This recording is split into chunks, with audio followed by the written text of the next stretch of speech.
Chez le tout jeune enfant, il existe une motricité spontanée ou provoquée et des aptitudes innées non appelées à disparaître, qui constituent des mécanismes régulateurs dans l'organisation motrice. Ces mécanismes posturaux, antigravitaires et cinétiques sont utilisés automatiquement par l'enfant normal pour ajuster ses contractions musculaires dans chacun des niveaux d'évolution motrice décrits par le métayer.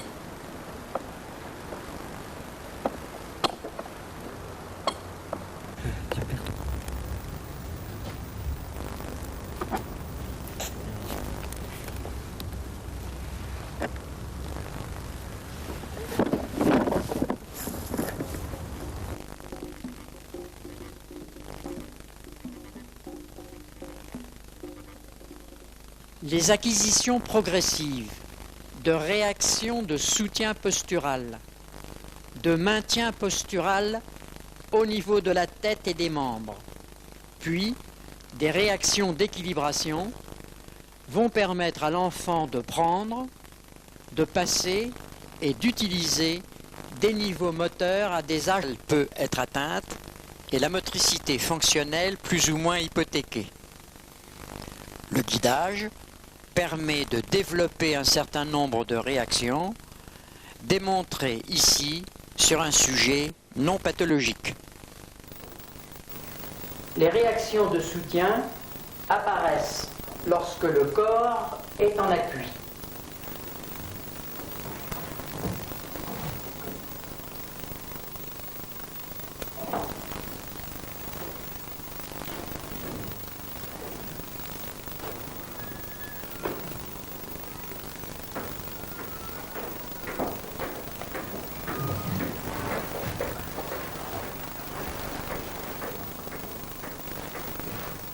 Tiens, assieds-toi en tailleur.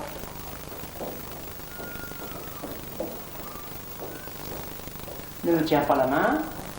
Ouvre tes mains et tu vois que tu suis quand même ma main dans l'espace. Ça, c'est parce que tu as une réaction magnétique. C'est-à-dire que ta main, comme un aimant, suit la mienne. Tu as un petit chat, je crois, qui s'appelle Cachou. Et bien lorsque tu approches Cachou du sol et que ses pattes touchent au sol, il va se mettre en extension, comme tu l'étais, toi, en tombant du ballon. Si tu lâches ton petit chat et que le poids de son corps s'ajoute au contact de ses pattes au sol, comme par exemple pour toi ici, tu vois, eh ben, il y a ce que l'on appelle une réaction positive de soutien. Par contre, si c'est le dos de la main qui est au contact du sol, ici tu ne tiens pas et tu t'écroules. Voilà ce que c'est qu'une réaction de soutien.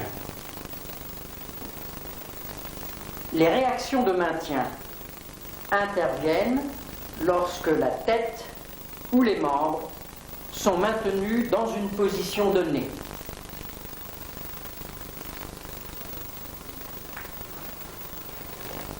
Tes mains, tire vers moi.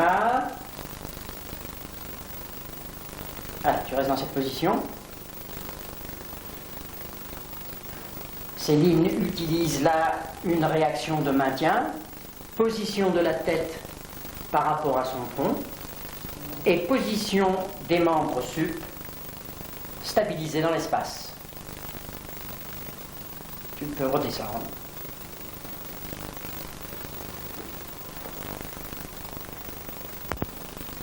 Alors, les réactions de redressement permettent au centre de gravité de s'élever à un niveau supérieur. Céline est ici en position lapin. Elle va s'asseoir sur ses talons en redressant le buste. Vas-y Céline. et de la position assis-talon à la position genou dressé.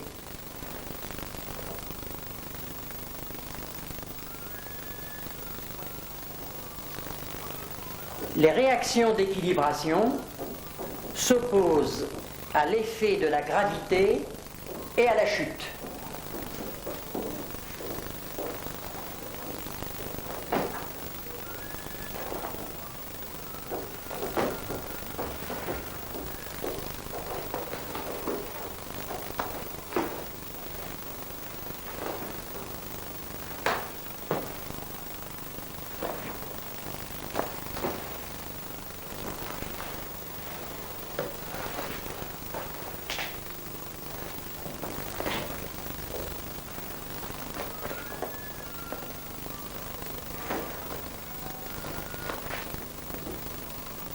Céline, tu vas donc passer de la position allongée sur le dos à la position plat ventre.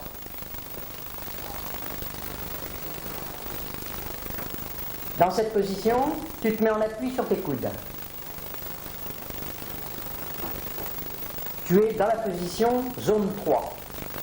Avec les mains au sol, si tu tends les coudes et que tu redresses la tête, tu passes en position phoque. De cette position, tu peux ramener tes genoux sous ta poitrine, une jambe l'une après l'autre, et t'asseoir sur les talons. Tu es en position lapin. De cette position lapin, tu peux te mettre à quatre pattes. Ou bien de la position lapin, en quittant le sol avec les mains, tu es en position assis-talon. Assis-talon, tu te mets en position genou dressé. Si tu places un pied devant toi, tu es en position de chevalier servant. C'est un passage pour passer à la position debout. Pour tourner du dos sur le ventre, l'enfant a plusieurs possibilités. Soit une flexion de la tête sur le thorax, une rotation de la tête qui va entraîner la rotation de la ceinture scapulaire, le bras passe au-dessus du corps et l'enfant est à plat ventre. Une autre possibilité que l'on va démontrer pour le retour sur le dos, l'enfant peut croiser les jambes l'une par-dessus l'autre et le mouvement de torsion entraîne à son tour la position de la ceinture scapulaire et de la tête. Pour te redresser, tu as une autre possibilité, Céline. Tu vas d'abord t'asseoir. De cette position, tu passes en repos-plage. Si tu mets ton autre main au sol, tu vas pouvoir, de la position repos-plage, passer en lapin. Et à partir de là, à quatre pattes, à genoux dressés, en chevalier servant et debout. Lorsqu'un enfant n'est pas capable de lui-même de passer dans la position de dos sur le ventre, on va pouvoir, dans un premier temps, utiliser le tiré assis. À partir de cette position, je vais guider Céline en rotation pour la mettre à plat ventre.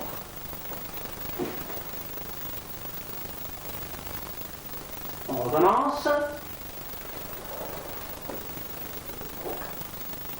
Enroulement des épaules pour provoquer une flexion de la tête. Rotation par la ceinture scapulaire.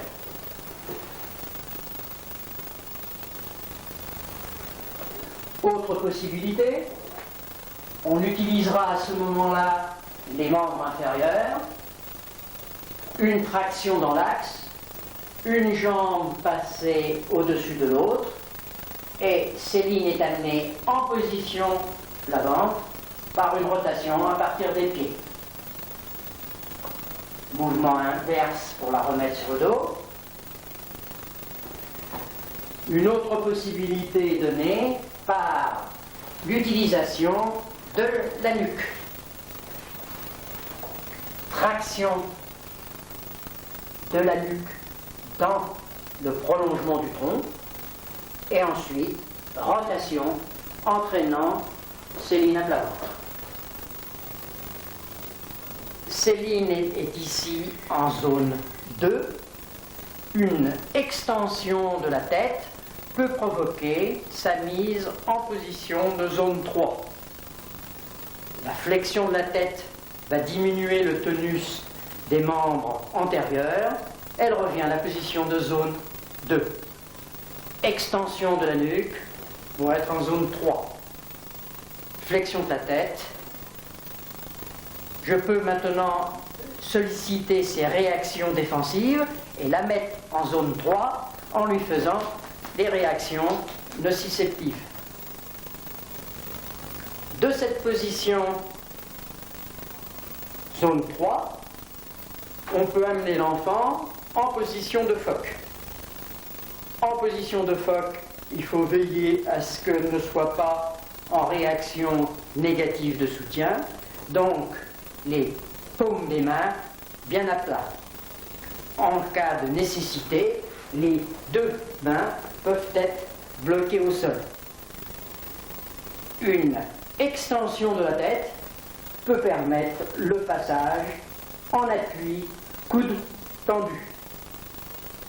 Lorsque l'enfant est capable de lui-même de passer avec une extension de la tête de la position de flexion à la position d'extension, position de flexion à la position d'extension, les sollicitations peuvent venir soit au niveau des coudes qui sont stabilisés en extension, soit une stimulation des muscles antigravifiques par des appuis successifs pour provoquer un appui. Lorsque la position phoque est prise, tenue et utilisée par l'enfant, suis mon doigt, en l'air, baisse la tête, on peut utiliser d'autres réactions pour passer en position lapin.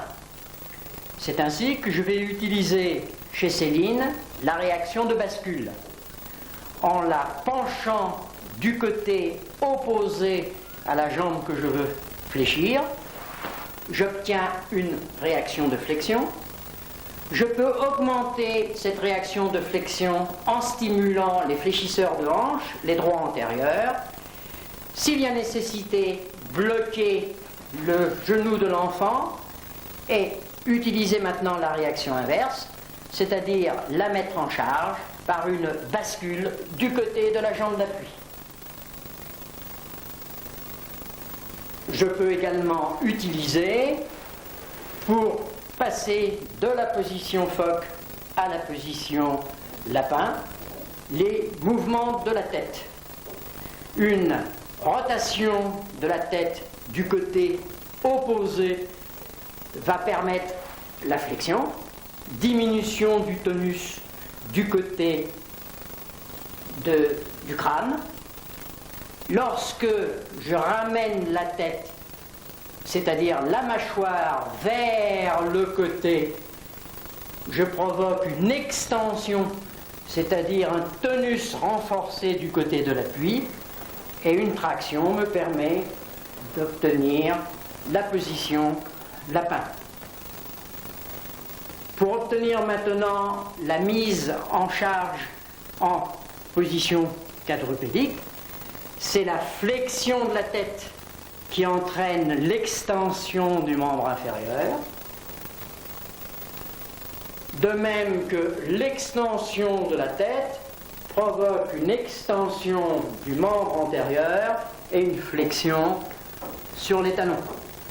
C'est la position que prend le chien lorsqu'on lui dit « Sucre Médor, regarde la main, alors que le chat qui son lait lorsqu'il fléchit la tête, courlapé son lait, fléchit les membres antérieurs et étend les membres postérieurs. Je vais pouvoir utiliser les mêmes réactions pour faire passer Céline de la position genou dressé à la position debout par l'intermédiaire de la position chevalier. En la déséquilibrant vers moi, j'obtiens une réaction de bascule diminuant le tonus de la jambe gauche, ce qui me permet de mettre son pied au sol avec contact de la face plantaire et par un mouvement inverse de bascule, la mettre en appui. Pour passer à la position debout, de façon à ce que son pied reste bien en contact au sol. Chez certains enfants, on peut avoir la nécessité de bloquer le pied et les mouvements de la nuque vont permettre de la mettre en charge à partir de cette position chevalier servant à la position debout. Je vais tirer sa nuque dans l'axe et incliner la tête en avant puisque j'essaye de renforcer le tonus du membre inférieur. Toutes ces réactions ont été utilisées pour permettre à l'enfant de passer en position debout, réaction de soutien, de maintien, réaction de...